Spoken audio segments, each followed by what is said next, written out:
बच्चों, आज मैं आप लोगों को योग के बारे में बताऊंगा। सबसे पहले इसके बारे में आपको जानकारी होना जरूरी है। हम लोग योगा योगा योगा योगा करते रहते हैं। योगा कोई शब्द नहीं है, असली शब्द है योग। ये संस्कृत के युज धातु से लिया गया है। योग का मतलब होता है एडिशनल, जोड़ना, मिलाना, सब आत्मा का परमात्मा से मिलन। कहीं आप ध्यान निद्रा में हो रहे हो, ये दोनों उंगलियां थंब और ये तर्जनी उंगली मिला के करते हैं। कोई भी आसन करते हैं, कहीं से कहीं मिलता है, आत्मा का परमात्मा के मिलन है। योग के 8 अंग हैं। हम लोग आसन को ही योग समझ लेते हैं। अगर आप योग को नहीं समझे तो आसन नटों का खेल है, जिम्नास्ट कह सकते हैं आप उसे, इसलिए जानना जरूरी है।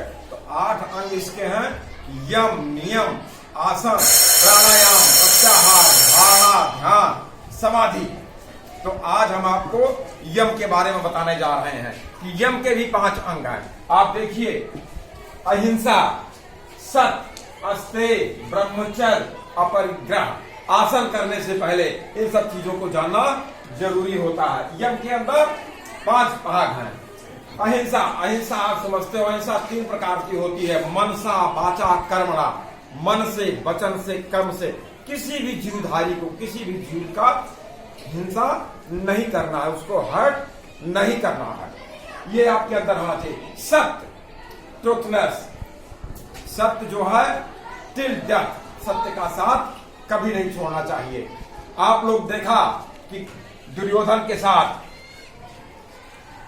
द्रोणाचार्य थे, कोच, सारी टीचर और उनका स्टूडेंट भी एक तरफ से लड़ रहे थे। दूसरी तरफ अर्जुन थे, जो उनका कोच कौन थे? श्री कृष्ण थे। वो लड़े नहीं, लेकिन उन्होंने युद्ध को जीता, क्योंकि वो अंत समय तक सत्य के साथ नहीं छोड़ा। इसलिए कभी सत्य का साथ नहीं छोड़ना। सत्य और हवा पानी के साथ, पानी की तरह से सत्य को अपनाना। अस्तेय, चोरी नहीं करना। किसी का भी चोरी, किसी भी प्रकार का, परीक्षा में चोरी करने के लिए आप उम्मीद नहीं करना कि यहाँ इसका नकल कर लो, उसका नकल कर लो, वो चोरी है।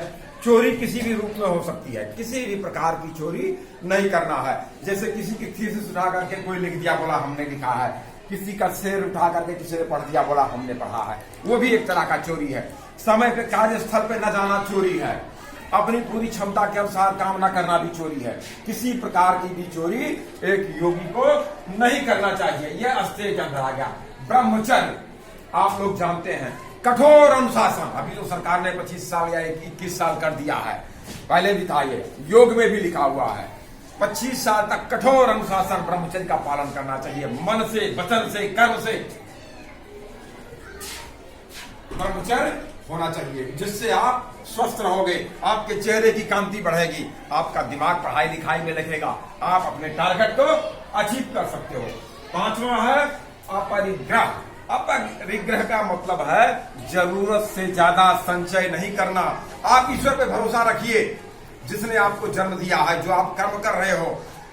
संचय इतना मत कीजिए कि वर्तमान आपका बिगड़ जाए। भविष्य को संवारने के लिए वर्तमान को मत बिगाड़िए। कुछ बच्चे होते हैं, कल पेपर है, सारी सारी रात पढ़ते हैं, तो स्वास्थ्य का सत्यानाश हो गया और आपका भूल जाता है। इसलिए भविष्य के लिए वर्तमान को मत बिगाड़िए। वो इसीलिए है अपरिग्रह, कि बहुत ज्यादा भविष्य की चिंता नहीं करना है। जो देखा ही नहीं है उसके बारे में क्या चिंता करना, कल क्या होगा। किसने देखा है? कर्मण्येवाधिकारस्ते मा फलेषु कदाचन। तुम्हारा कर्म फल में ही भरोसा है, कर्म फल में ही तुम्हारा अधिकार है। रिजल्ट तुम्हारे हाथ में नहीं है। क्या लेकर आए थे, क्या लेकर के जाओगे? जो आज तुम्हारा है, कल किसी और का था, कल किसी और का होगा। इसलिए ईश्वर पर भरोसा रखिए। नेक्स्ट आता है बच्चों, ये यम पूरा हो गया। मैं समझ रहा हूं कि आप लोग अच्छी तरह से यम के बारे में समझ गए होंगे। दूसरा चीज मैं आपको बता रहा हूं, नियम। योग में क्या होता है? ये 5 नियम हैं: शौच, संतोष, तपस, स्वाध्याय, ईश्वर प्राणिधाम, सरेंडर टू गॉड। शौच मतलब प्योरिटी, ये स्वच्छता से है। Cleanliness is next to godliness. स्वच्छता सबसे देवत्व के करीब है। मन से, वचन से, कर्म से, स्किन की त्वचा, नेल की त्वचा, बालों की त्वचा, शरीर की त्वचा, मन की सफाई, सराउंडिंग की सफाई, आपके भोजन की, खाने की, पीने की सफाई। मैं देखता हूं बहुत सारे लोग होते हैं, कुछ सोते तो नाखून चबाते रहते हैं। ये सारी चीजें आपके लिए अशौच का काम करती हैं, अस्वच्छता करती हैं। तो इसलिए ये शौच है, प्योरिटी, ओरिजिनलिटी जितनी है आपके अंदर उतनी होनी चाहिए। नो आर्टिफिशियल, बिल्कुल नेचुरल होना चाहिए। संतोष, आप समझ रहे हो, संतोष करना। आपके पास जो है आप करते जाइए, आपको नहीं मिला कोई चिंता नहीं है। गोधन, गजधन, बाजधन और रतन धन खान, और जब आवे संतोष धन, सब धन धूल समान। यहां तक आप लोग समझ चुके हैं। तपस, तपस का मतलब होता है बच्चों तपस्या से, त्याग से। आप जब स्टूडेंट हैं, कॉम्पिटिटिव एग्जाम की तैयारी कर रहे हैं, तो शादी ब्याह में जब जा रहे हैं तो वहां पर अपने जीवा पे कंट्रोल रखें। ये नहीं कि सारा एक तरफ से खाते चले जाइए, वो तपस्या है एक तरह की, कि एक नियंत्रण रखिए। अपने यहाँ पर जो ये व्रत रहने का जो रिवाज है वो भी एक तरह से है सेल्फ कंट्रोल बढ़ाने के लिए, जिससे आपका विल पावर बढ़ता है।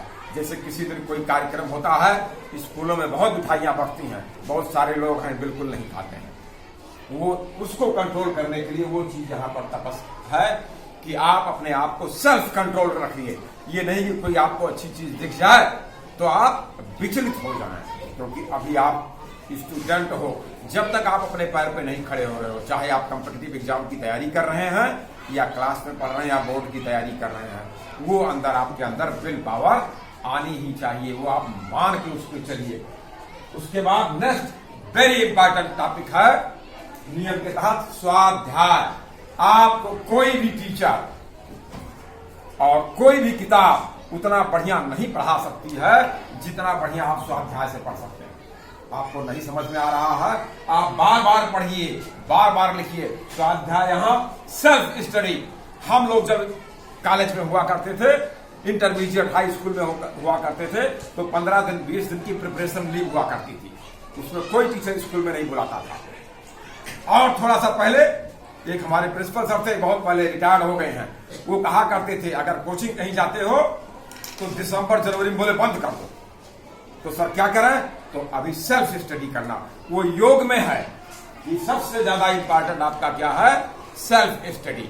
आपको नहीं समझ में आ रहा है, आप अपने टीचर से, आप अपने गुरु से, कहीं से भी मिलता है, आपको नहीं समझ में आ रहा है, आप मुझे भी कमेंट बॉक्स में लिख सकते हैं, मेरे मोबाइल नंबर पर मुझे फोन कर सकते हैं, मैसेज कर सकते हैं, या कहीं से भी पूछ सकते हैं कि जो समझ में नहीं आ रहा है। लेकिन सबसे स्टूडेंट के लिए इंपॉर्टेंट चीज है स्वाध्याय, सेल्फ स्टडी।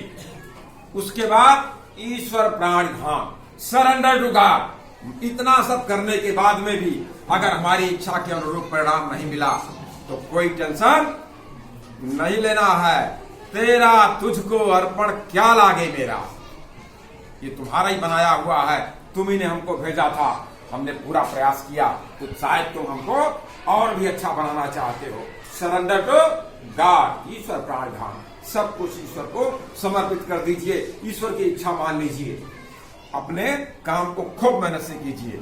बच्चों ये नियम आप लोग समझ गए होंगे, ऐसा मैं मानता हूं। ये योग के ये दोनों चीजें, यम और नियम को समझना जानना जरूरी है। उसके बाद आप आसन कीजिए तो आपको योग का लाभ मिलेगा। योग ऐसी विधा है कि बिना किए हुए सब कुछ प्राप्त कर लेना है, कुछ खर्च नहीं करना होता है, इसमें कोई पैसा खर्च नहीं होता है, खुद ही सब कुछ मिल जाता है। इसमें थोड़ा ध्यान देने की जरूरत है। जब आप शुरुआत करें बिगिनिंग स्टेज में, तो कोई योग्य गुरु आपको ऑब्जर्व करने वाला हो, क्योंकि कुछ आसन ऐसे हैं, कुछ पोस्चर ऐसे हैं जो गलत हो जाते हैं और हमारे समझ में नहीं आते हैं। ये यम के 5 पार्ट, नियम के 5 पार्ट, इतना समझने के बाद तब आप आसन कीजिए।